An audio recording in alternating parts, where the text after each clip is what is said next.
अच्छा जी। आज वॉर के बहुत नए डायमेंशंस खुल गए हैं। आप मतलब मैं जब वॉर का जिक्र करता हूं तो मैं इसलिए इसको एम्फोसिस दे रहा हूं कि इस वॉर को आप लोग डेली बेसिस पे फॉलो करेंगे। तो जब ऐसे में आपके सामने इससे रिलेटेड टॉपिक आया, पाकिस्तान अफेयर्स में क्वेश्चन आया, करंट अफेयर्स में क्वेश्चन आया, आईआर में क्वेश्चन आया, तो you will be equipped enough कि आपको पता होगा कि मेरे पास इतना मटेरियल और इतनी अंडरस्टैंडिंग है इसके बारे में कि मैं इसको हल कर सकता हूं। आज डायरेक्टली चार चीजें हुई हैं। आज दो ऐसी कंट्रीज वॉर में इन्वॉल्व हुई हैं जो कि सिग्निफाई करता है कि कॉन्फ्लिक्ट फर्दर एस्केलेट हो रहा है। हुआ क्या है कि आज इजिप्ट के पोर्ट पे ब्लास्ट हुआ है। आपको पता है इजिप्ट मीडिएटिंग पार्टी है इस वॉर में। तीन countries, Pakistan, Qatar, Egypt. Egypt Egypt ने ही जो है पैलेस्टाइन में गाजा में सीज फायर इंश्योर कराया था, वो वहां पर मीडिएटिंग पार्टी था। हमास की लीडरशिप इस वक्त इजिप्ट में बैठी है। और इजिप्ट एक ऐसी कंट्री है जो जिसने रिलेटिवली न्यूट्रल खुद को पोर्ट्रे किया है, लेकिन आज उसके पोर्ट्स पे ब्लास्ट हुए हैं, कोई ड्रोन अटैक हुआ है। वहां पर यूएस की एक फ्लोटिंग जो है वो शिप थी, उस पे इसकी ऑयल टैंकर था या कुछ इस तरीके से था, उस पे अटैक हुआ है, वो भी ब्लास्ट हुई है। तो ये जो मतलब डेवलपमेंट हुई है, तो आप इसमें गिन लेंगे इस कंट्री, ये वॉर स्टार्ट हुई US Israel attack on Iran, three countries, Iran retaliation on Kuwait, Bahrain, Saudi Arab, UAE, चार ये कंट्रीज, एंड प्लस जॉर्डन, पांच, मतलब आठ कंट्रीज हो गई। उसके बाद आप इजिप्ट को शामिल करें, उसके बाद आप देखें Saudi's retaliation on Houthis in Yemen, नौ कंट्रीज। उसके बाद आप इस पे शामिल कर दें कि सऊदी ने जो अभी इराक पे अटैक किया। अब दूसरी डेवलपमेंट ये है, दूसरी ये है कि सऊदी ने पहली बार वॉर में, Saudi Arabia has attacked Iran backed militant groups और Iran backed militant groups in Iraq, जिन पे डायरेक्टली यूएस के साथ मिलकर अटैक किया। अब सऊदी ने पहले हुदीज पे किया था, अब इराक में अटैक किया। तो आप ये समझ लें कि सऊदी अब डायरेक्टली पहली बार यूएस के साथ मिलकर स्ट्राइक्स कर रहा है ओपनली। और वो की है उनका, उस मिलिशिया का नाम है कतैब हिजबुल्लाह। ठीक है, ये लिख लें।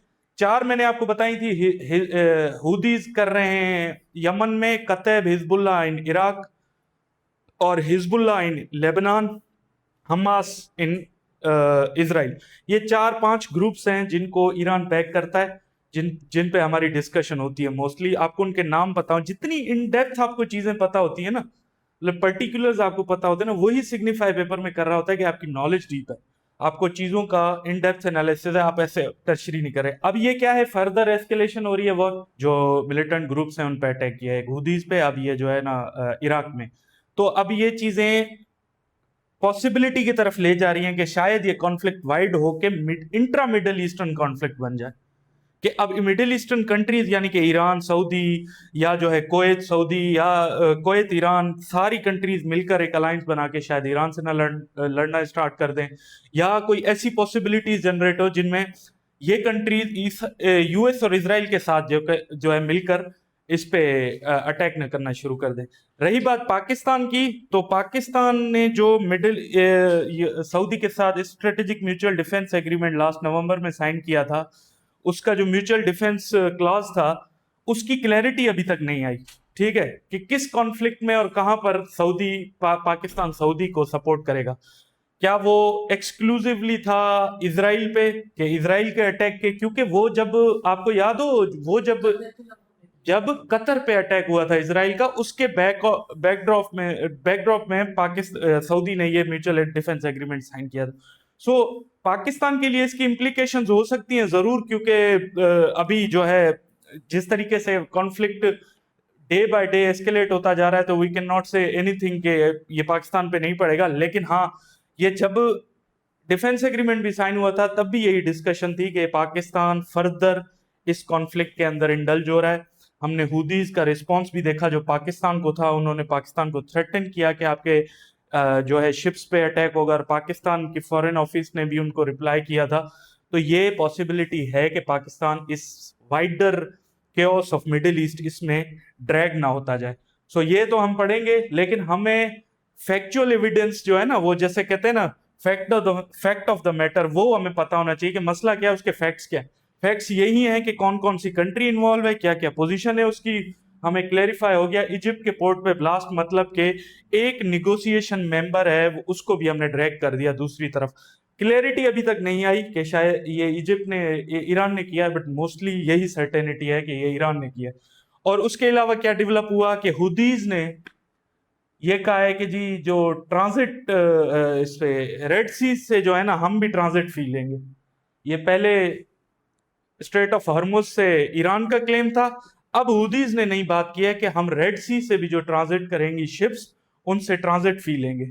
सो ये फर्दर बता रहा है कि चौक पॉइंट्स को किस तरीके से, या जो इंटरनेशनल ट्रेड रूट्स हैं, सी ट्रेड रूट्स हैं, उनको किस तरीके से मतलब उनको नेगेटिव जो है ना इम्पैक्ट पड़ रहा है वॉर पे, कि वो एक फ्री ट्रेड जोन नहीं रहे या फ्री ट्रेड रूट्स नहीं रहे।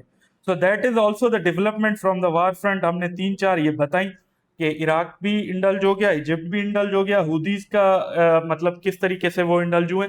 सो ये तीन चार चीजें थी। मूविंग फॉरवर्ड, अच्छा ये एक और नई डेवलपमेंट थी आज पाकिस्तान, और कल जो है मतलब डेट आप नोट कर लें, 29 जुलाई 2026, ये पाकिस्तान और कुवैत ने डिफेंस पैक्ट मतलब उनके बीच में तय पाया है।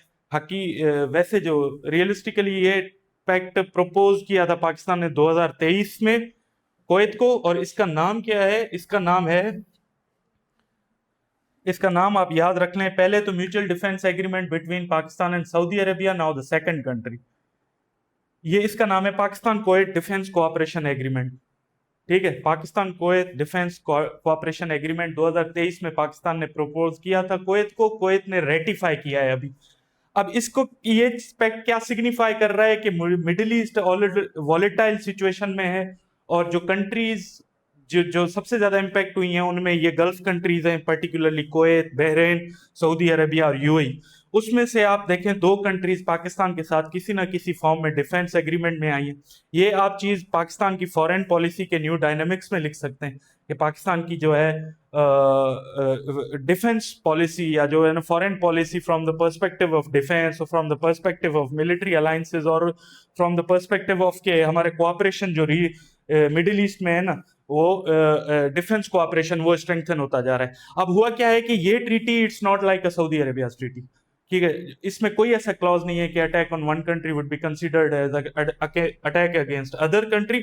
इसमें सिर्फ ये लिखा हुआ है कि पाकिस्तान और कुवैत के दरमियान जो डिफेंस कोऑपरेशन वो स्ट्रेंथन होगा, जिसमें आपकी मिलिट्री ड्रिल्स होंगी, जिसमें आपकी इंटेलिजेंस शेयरिंग होगी, जिसमें आपकी जो है कोऑपरेशन है वो फर्दर जो है ना डीपेंड होगा। इसमें ये कहीं जिक्र नहीं है कि मिलिट्री डिप्लॉयमेंट्स होगी, एसेट्स की डिप्लॉयमेंट्स होगी, या जो है आपके दूसरी जो चीजें जो ये सिग्निफाई करें कि दोनों कंट्रीज शायद एक दूसरे के बिहाफ पे लड़ने वाली है, ऐसी कोई चीज नहीं है। लेकिन ये एक चीज है जो सिग्निफाई करती है कि पाकिस्तान का रोल मिडिल ईस्ट में अब पहले के गुना बहुत ज्यादा बढ़ता जा रहा है। मिडिल ईस्ट में पाकिस्तान को as a net security provider देखा जा रहा है। उसमें आपको दो आर्ग्यूमेंट्स मिल गए, एक तो आपको स्ट्रेटेजिक म्यूचुअल डिफेंस एग्रीमेंट था, और दूसरा ये पाकिस्तान कुवैत जो है ना डिफेंस कोऑपरेशन एग्रीमेंट। ये दो चीजें रेक्टिफाई करती हैं इस चीज को। ये कल साइन हुआ था, कुवैत के पास 2023 से ये प्रपोजल था, उन्होंने कल रेक्टिफाई किया इसको। That is the development. मैंने इसको थोड़ी चीजें आपको बता भी दी। कुवैत ने ये इसलिए ज्यादा, जो रीजन कुवैत का अभी ज्वाइन करने का है ना, वो मिडिल ईस्ट में जो सिचुएशन है, कुवैत पे बहुत अटैक हुए हैं ईरान के इस मतलब वॉर में ना। सबसे ज्यादा मेरे ख्याल में जो सऊदी अलाइंड कंट्रीज में ना, जो सऊदी एक यूएई सऊदी अलाइंड कंसीडर नहीं की जाती, कतर भी इंडिपेंडेंट कंट्री की जाती है, कुवैत, बहरीन, ये जो कंट्रीज है ना ये सऊदी अलाइंड काउंट की जाती है, और उनमें इस पे सबसे ज्यादा अटैक हुआ है। So that was the development. अच्छा, आपने पाकिस्तान वो तो देखा होगा कि ये चीजें नोट डाउन की होगी, तो पाकिस्तान ने डिपोर्टेशन ड्राइव शुरू की थी अफगान रेफ्यूजीज की। अब आप अपने आर्ग्यूमेंट को सब्सटेंशियल कैसे बनाते हैं, आप रिलेट करते हैं, जैसे कि बहुत सारी बातें स्टार्ट होती हैं, या ऐसे पूछते हैं कि ये शायद पाकिस्तान का गलत कदम है, या पाकिस्तान ने ये फर्दर जो है ना एलिनेट किया है अफगान पॉपुलेशन को अपने हिसाब से। तो आपको ये पता होना चाहिए कि जर्मनी भी डिपोर्ट कर रहा है जो अफगान रेफ्यूजीज वहां पर हैं। अब उनमें जर्मनी इस हद तक क्या है गया है, जो कि नॉन क्रिमिनल भी अफगान रेफ्यूजीज थे ना, उन्हें भी डिपोर्ट किया। जी जी बिल्कुल, क्रिमिनल तो हो रहे थे। अब जो लास्ट इन्होंने एक मतलब बायर मतलब काबुल भेजे हैं, उनमें जो 31 लोग हैं वो नॉन क्रिमिनल है, उनका रिकॉर्ड ही नहीं है कोई क्राइम का, उन्हें भी डिपोर्ट कर रहे हैं। So that is the thing कि अब जो रेफ्यूजीज है ना, इससे रिलेटेड कंट्रीज प्रोटेक्टेड हो रही हैं। आपने यूएस में देखा, ट्रम्प की पूरी पॉलिसी इसी चीज पे स्टैंड करती थी कि वो एक्सेप्ट नहीं कर रहा था रेफ्यूजीज को, इलीगल माइग्रेंट्स को, इमिग्रेंट्स को। He used to slander them that drug crimes हो या कोई भी क्राइम हो हमारी सोसाइटी में, वो इनकी वजह से। पाकिस्तान की रिजर्वेशन अफगानिस्तान के साथ यही थी कि इनकी आड़ में, रेफ्यूजीज की आड़ में बहुत सारे टेररिस्ट ग्रुप पाकिस्तान में ऑपरेट कर रहे हैं। और ये रेफ्यूजीज अनप्लैंड है पाकिस्तान में, अनप्लैंड है कि वो सिर्फ बॉर्डर एरियाज पे केपी तक महदूद नहीं थे, कराची तक थे। ठीक है, तो ये ड्राइव जो चली है चारों सूबों से चली है। सिर्फ पाकिस्तान ने अफगान रेफ्यूजीज को डिपोर्ट नहीं किया, जर्मनी की बताई, ईरान ने भी। टोटल जो अफगान रेफ्यूजीज डिपोर्ट हुए हैं या वापस हुए हैं अपनी कंट्री में, उनकी तादाद है 4 मिलियन, जिनमें से 1.3 मिलियन अफगान जो रेफ्यूजीज थे वो ईरान में थे, 2.7 मिलियन शायद पाकिस्तान में थे। That is the UN stats. ठीक है, तो इन इतनी बड़ी तादाद अगर वहां पर रह रही थी, तो ये एक आप समझ लें कि ये एक बहुत बड़ा चैलेंज था सबको। सो आपने ये एक जर्मनी की एग्जांपल भी देनी है कि किस तरीके से वहां पर भी डिपोर्टेशन ड्राइव है। वो जर्मनी में भी यही है। अब जो गवर्नमेंट्स है ना, वो अभी जब कंजर्वेटिव आ रही हैं कहीं पर भी ना, तो वो इस चीज को वो बड़ी मतलब प्रोटेक्शनिस्ट है अपने पॉलिसीज के हिसाब से, वो इमिग्रेंट पॉलिसी हो, इकोनॉमिक पॉलिसीज हो। तो अब ये सारी चीजें हंगरी, जर्मनी, इटली, इन सब चीज, यूके में ये पॉलिसीज अब आपको बार बार रेफ्यूजीज से रिलेटेड जो है ना मैं बताता रहूंगा, देखते रहेंगे आप।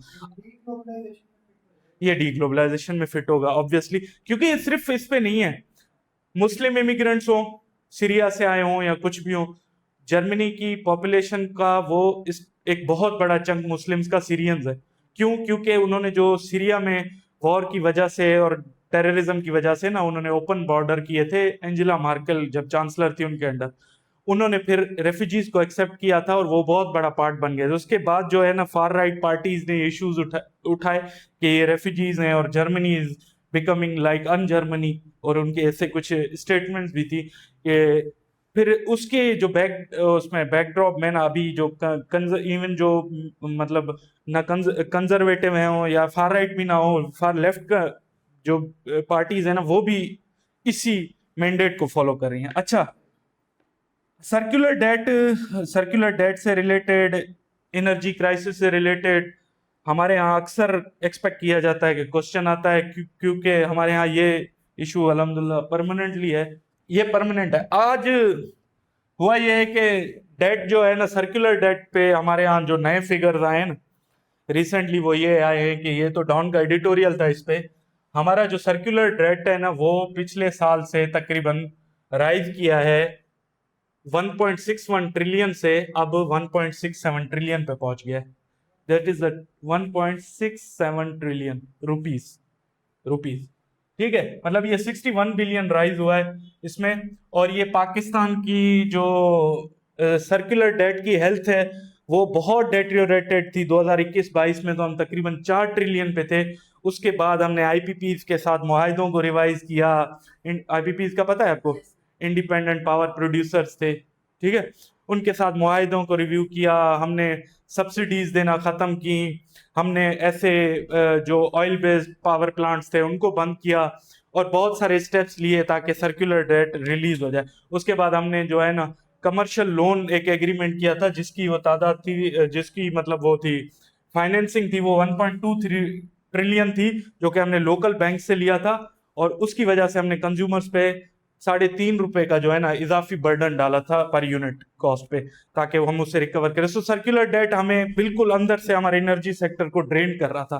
तो इस आर्टिकल, बेसिकली इस एडिटोरियल में यही लिखा गया कि पाकिस्तान का ये डेट, भले ही कितनी भी कोशिशें की हैं, ये चीज हमारी जो है ना नेट जीरो पे नहीं आ रही। उसमें वो कुछ प्रॉब्लम्स आइडेंटिफाई करता है जो कि आपको पता होना चाहिए कि क्या थी। वो कहता है कि आजकल की जो सर्कुलर डेट से रिलेटेड सबसे बड़ा रीजन है ना, वो आपको पता होना चाहिए पाकिस्तान की सोलर पॉलिसी के बाद। अब क्या है कि इलेक्ट्रिसिटी इतनी एक्सपेंसिव हो गई, और जो लोग हैं ना उन्होंने ट्रांजिशन शुरू कर दी सोलर एनर्जी की तरफ।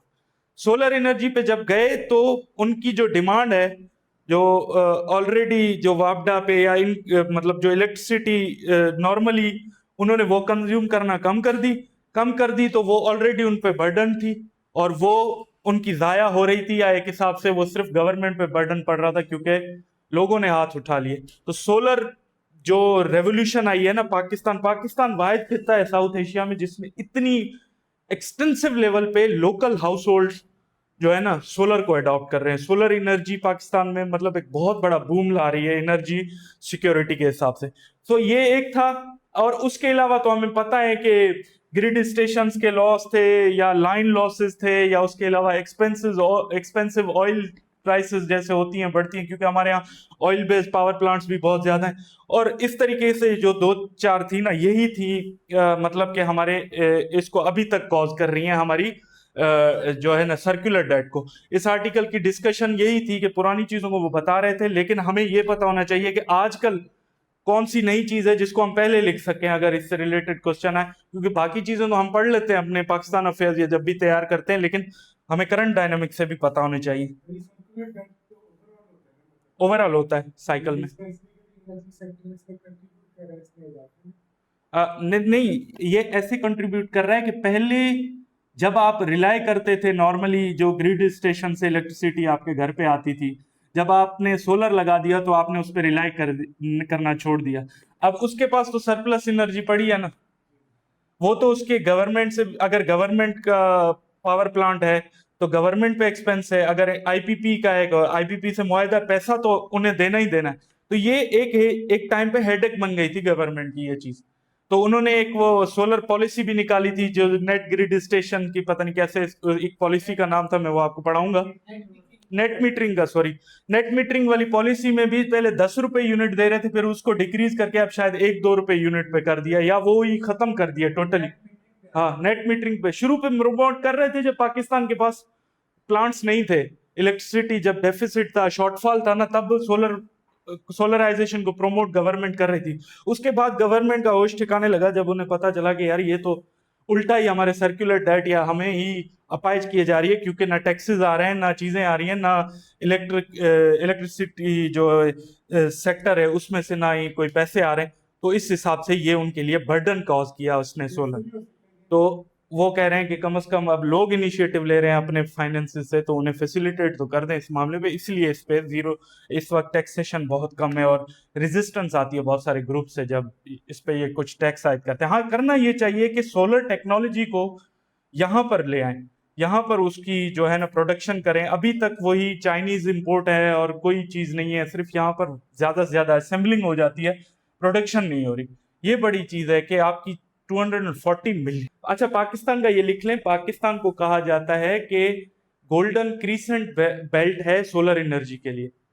गोल्डन क्रीसेंट बेल्ट कहते हैं, यहां पर साल में 365 दिनों में से 320 दिन सूरज होता है।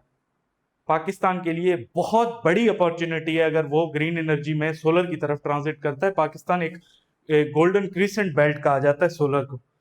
अच्छा, आज आप लोगों को करंट अफेयर्स में 7 सवाल आते हैं बेसिकली हर पेपर की तरह, और 4-5 सबको याद होते हैं जो वो करते हैं और जो डिस्कशन करते हैं। कुछ ऐसे सवाल होते हैं जो हर कोई इग्नोर करता है।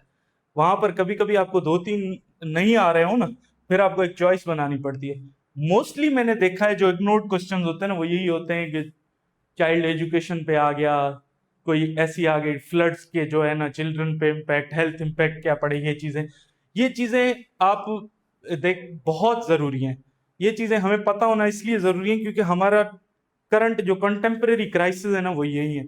आज अली अली तौकीर शेख साहब ने आर्टिकल ओपिनियन लिखा था डॉन में, और वो एक डेटा का एक समझे कि पैकेट था, उसमें इतनी उन्होंने अच्छी डिस्कशन की रिगार्डिंग के हमारा किस तरीके से फ्यूचर ड्राउन हो रहा है इन फ्लड्स में। ड्राउनिंग द फ्यूचर उनका आर्टिकल का नाम था, और उसमें उन्होंने बहुत ऐसी बातें बताई जो कि मेरे लिए भी शॉकिंग थी कि ये किस तरीके से हमारे लिए कर रहा है। वो डिस्कस कर रहे थे कि चाइल्ड्स पे हमारी इसका इम्पैक्ट क्या पड़ता है। हम फ्लड्स को देख लेते हैं, आती हैं गुजर जाती हैं, क्राइसिस आते हैं गुजर जाते हैं, हमें कभी भी चिल्ड्रन एजुकेशन पे जो इम्पैक्ट पड़ता है ना उसका अंदाजा ही नहीं होता कि क्या हुआ। उन्होंने 2022 की डेटा बताई हमें। उन्होंने कहा कि पहले पहले जो डेटा उन्होंने जो डेटा बताई ना, पहले उन्होंने कहा कि पाकिस्तान की जो 40% पॉपुलेशन है वो अंडर 15 है, ठीक है। और 40% पॉपुलेशन अंडर 15 है ना, वो मतलब उसकी जो पॉपुलेशन का जो नंबर है वो बता रहा था 93 मिलियन। हाँ, ये पॉपुलेशन अंडर 15 एज है, और इसमें से आउट ऑफ स्कूल जो चिल्ड्रंस है ना, उनकी तादाद उन्होंने बताई कि वो सिर्फ 2022 की फ्लड से पहले वो 26.2 मिलियन था। फ्लड से पहले 26.2 million childrens were out of school. जैसे ही फ्लड्स आई, हमारे लिए वो इतना बड़ा डिजास्टर लेके आई कि उसकी वजह से 2022 की फ्लड्स के स्टैट्स लिखे 27,000 स्कूल्स क्लोज हो गए, मतलब डैमेज हुए। और उसमें से 5,000, और उसके अलावा 5,000 स्कूल ऐसे थे जिनको कैंप्स में कन्वर्ट कर दिया गया, फ्लड रिलीफ कैंप में। मतलब कि इन टोटल 32,000 स्कूल्स जो है ना हमारे, वो फंक्शनल नहीं रहे इन फ्लड्स की वजह से। और 3.5 children were out of learning in a single season. उस फ्लड के बाद जो वो 2.6 मिलियन 26.2 मिलियन थी ना, वो इस फ्लड्स के बाद 3.5 मिलियन पे पहुंच गए थे आउट ऑफ स्कूल चिल्ड्रन। ये बहुत बड़ा क्राइसिस था, बहुत बड़ा क्राइसिस था पाकिस्तान के लिए। और ये क्राइसिस एक मतलब वो एक एग्जांपल देता है कि खैरपुर मीरस एक डिस्ट्रिक्ट है सिंध का। उसमें उन्होंने बताया कि खैरपुर मीरस में तकरीबन 80% जो चिल्ड्रन थे ना, वो आउट ऑफ स्कूल थे फ्लड्स की वजह से। 80% children of one single district were out of school. Jacobabad में भी रिलेटिवली यही नंबर था। तो वो कहते हैं कि हमारे यहाँ यही परसिस्टेंटली होता है कि क्राइसिस जो भी आता है ना, उसका जो पहला विक्टिम बनता है वो चिल्ड्रन बनता है। और हम वो सिर्फ वो इस एंगल से नहीं गिनता है स्कूल्स के, आउट ऑफ स्कूल्स पे और एजुकेशन पे। वो कहता है कि इसका जो इम्पैक्ट है ना, वो मेल न्यूट्रिशन पे भी पड़ता है, चाइल्ड इन जो साइकोलॉजिकल ट्रामाज होते हैं चिल्ड्रन के, वो भी बढ़ जाते हैं। आउट ऑफ स्कूल का एक फिगर बताता है, वो कहता है कि अगर कोई बच्चा 1.5 महीने आउट ऑफ स्कूल रहे ना किसी भी वजह से, उसकी एजुकेशन की कॉस्ट जो मतलब उसको जो लर्निंग कॉस्ट पड़ती है ना, वो 1 साल की लर्निंग की मतलब डिक्लाइन होता है उसकी, मतलब लर्निंग के एक्सपीरियंस में। मिसाल आप 1.5 महीने स्टडी से आउट रहे ना, तो आपकी लर्निंग का जो उस बच्चे का गैप है ना, वो 1 साल का बन जाता है। कि जैसे वो 1 साल किसी स्कूल में नहीं गया और अब वो उसे 1 साल की चीजें दोबारा सीखनी है, बर्डन पड़ता है, डिफरेंट सब्जेक्ट्स आपके रह जाती हैं, डिफरेंट तरीके से आपको फिर दोबारा से सीखनी पड़ती है। अब वो कहता है कि ये चीजें सिर्फ चिल्ड्रन पे, अब वो गर्ल्स पे आता है। इस बार जेंडर में एक क्वेश्चन आया था फ्लड से रिलेटेड, ठीक है। उसमें अब मैंने जब ये आर्टिकल पढ़ा, फिर वो एक जो पोस्ट पेपर आपको एक वो ड्रामा होता है ना कि यार ये चीज भी लिख लेता, पहले क्यों नहीं पढ़ी। इसमें एक टर्म यूज हुआ है, मूनसून ब्राइड्स। आपको पता है पाकिस्तान में एक नया डायलेमा स्टार्ट हो गया है कि मूनसून की बारिशों में ये होता है कि जैसे ही फ्लड्स आई, लोग डिस्प्लेस हुए, पहले पहले जो कट लगता है ना किसी की कट एजुकेशन पे या किसी के एक्सपेंसेस पे, वो होती है गर्ल्स। पहले पहले गर्ल्स एजुकेशन पे कट लगता है, फिर वो क्या करते हैं, ट्राई करते हैं कि उनकी अर्ली मैरिज करा दें, ठीक है। उस टर्म को इन्होंने नाम दिया है मूनसून ब्राइड्स का। The disproportional effect of these floods and disasters led by climate change on the girls in Pakistan. This is the biggest मतलब थिंग। हमने कहा इकोनॉमिक भी डिस्कस करते हैं, एजुकेशन भी डिस्कस करते हैं, पर हम ये नहीं करते कि ये चाइल्ड मैरिज एक स्ट्रेटेजी होती है उनकी कि वो किस तरीके से कॉप करें अब इस क्राइसिस में जो फ्लड्स आए हुए थे उनके पास। तो ये उन्होंने कहा कि ये जो टर्म है ना मूनसून ब्राइड्स, ये पाकिस्तान में और साउथ एशिया में इसका अब ट्रेंड बढ़ता जा रहा है। कोई भी फ्लड आए, कोई भी डिजास्टर आए, चिल्ड्रन बिकम्स द विक्टिम। अब वो इनके ये जो की स्टैट्स थे, ये इनकी डिस्कशन थी। हमने कोशिश की कि वो जो आपके काम के स्टैट्स हैं और इतने मतलब काफी हों, ऐसे तो फ्लड ऑफ स्टैट्स है इसमें, लेकिन जो हमारे काम के हैं ना वो चंद थे। उसके बाद वो कुछ वे फॉरवर्ड्स देता है। वे फॉरवर्ड्स हमारे काम की इस तरीके से हैं कि वो 2-3 जो बातें करता है ना, वो कहता है कि अब आप जब भी फ्लड्स में डाटा कलेक्ट करें या फंड्स को एलोकेट करें ना, उसमें आपने असेसमेंट स्टडीज रखनी है कौन सी मैंडेटरी के इसमें ये आपने जरूर असेस करना है कि कितने स्कूल क्लोज हुए, ठीक है, कितने बच्चे डिस्प्लेस हुए हैं, ठीक है, और मेल न्यूट्रिशन की स्क्रीनिंग करें, उसमें बताएं कि ये सिर्फ ऐसे नहीं करें कि फ्लड में हमें टोटल डैमेज क्या हुआ है, कितने लोग जो है ना डिस्प्लेस हुए हैं, कितना हमें मटेरियल लॉस हुआ है, और कितने, क्योंकि बाहर तो पाकिस्तान यही केस करता है ना, $30 बिलियन का हमें नुकसान हुआ है, हमारे इतने लोग डिस्प्लेस हो गए हैं, 1400 डेथ्स हो गई हैं। अब आपने पर्टिकुलर रहना है कि हमारे चिल्ड्रन पे पर्टिकुलरली हम पे क्या इम्पैक्ट पड़ा है, अपने पॉलिसी में इंक्लूड करें इसको। और चाइल्ड मैरिज रेफरल्स है ना, ये आपने जेंडर में ही इसको इसको पर्टिकुलरली ऐसी केस स्टडीज को मेंशन करना है कि चाइल्ड मैरिज जो ये जो जैसे मैंने आपको मूनसून ब्राइड्स का कॉन्सेप्ट बताया ना, ऐसी चीजें इनकी भी केस स्टडी असेसमेंट्स आपको रखनी है जब भी फ्लड्स। हाँ, ये वो तो क्राइम है। हाँ बिल्कुल, एग्जैक्टली ये एक क्राइम है पाकिस्तान के मतलब उसमें लॉ में भी ये एक क्राइम है, और ये किस तरीके से डेटेरियोरेट होता है, जैसे आप जब आप वो बताएंगे कि आपके पास वो जैसे मिसाल डिस्प्लेस पर्सन तो वैसे ही वो पॉवर्टी की तरफ धकेल दिया जाता है ना ऑलरेडी, और पॉवर्टी एंड क्राइम से रिलेट कर सकते हैं किस तरीके से चाइल्ड मैरिज। हाँ बिल्कुल एग्जैक्टली सही बात है। एक ये वे बात करता है, दूसरा है कि आपने जो है ना अपने फंड्स को प्री पोजिशन करना है डिजास्टर्स के साथ, ऐसे नहीं कि आपने पोस्ट पोजीशन बतानी, ये नहीं करना कि स्कूल डैमेज हुआ है अब कैसे रिकवर करें। आपने माइंड में ये चीज रखनी है कि आप क्लाइमेट इंपैक्टेड कंट्री हैं, आपके पास floods will be a recurring phenomena, रोज आनी है, आपने अब मेंटली इसके लिए रेडी होना है कि आपने किस तरीके से इन चीजों के लिए फंड्स को पहले से ही अरेंज करके रखना है, ताकि जब भी इस किस्म का कोई वाकया हो तो आप जो है ना विद इन वीक्स और विद इन डेज और उसमें जो है ना उसको एलोकेट करें। आपको दोबारा से जाके कहीं पर निगोशिएट करना, कहीं जाके फंड्स की डिमांड करना, ये ना करना पड़े। You should arrange them before the disaster happens. तो ये दो तीन उन्होंने सॉल्यूशंस लिखे थे, बाकी इसमें जो की स्टैट्स थे दोज वर वेरी अमेजिंग, और हमें ऑथेंटिक चीजें कोट करना चाहिए पेपर में, हमें कुछ अपनी तरफ से नहीं लिखना चाहिए। स्टैट्स आपको इस तरीके से कभी कभी किसी आर्टिकल में से इतने में मिल जाते हैं। आज के लिए हाँ एक और न्यूज़ है, सॉरी, बस ये छोटी सी है।